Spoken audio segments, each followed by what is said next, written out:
Now, the final 5 stories we're following today. Canada Post has announced it is laying off dozens of its managers in an apparent bid to restructure the company. In a memo sent to employees early this morning, the company says it was moving ahead with the layoffs as part of corporate-wide restructuring efforts to align with the future needs of the organization. The exact number of employees to be laid off is unknown.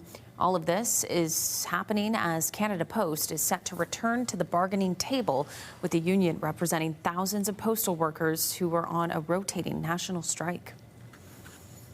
Amazon has confirmed it's planning to cut 14,000 jobs starting today as it ramps up spending on artificial intelligence. The retail giant says the majority of jobs lost will be in its corporate workforce as it tries to slim down after overhiring during the pandemic.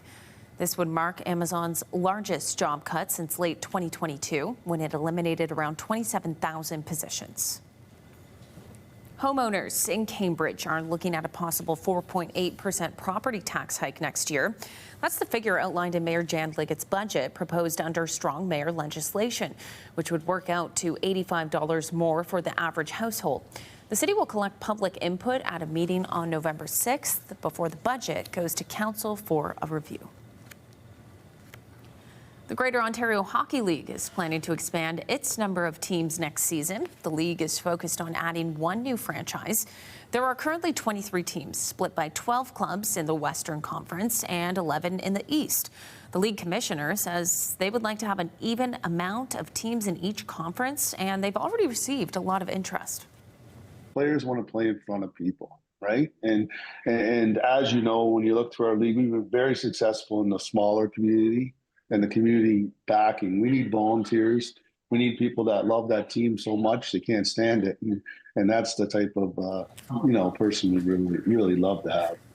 The league is aiming to make a decision by early next year on where a new franchise will go. And finally for us, we know baseball fever has taken over the country with the Jays vying for the World Series championship. And in the town of St. Mary's, well, there's no exception. It's the home of the Canadian Baseball Hall of Fame.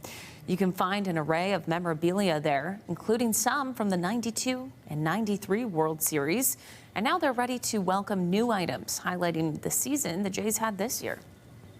It's cool to wear a Blue Jay t-shirt again because the Jays are doing so well, and that's what you want. You want the 10-year-old kid falling in love with the game and loving the Blue Jays. No matter who their favorite players on the Jays, it doesn't matter, but just love the Blue Jays and jump on that bandwagon and stay on it.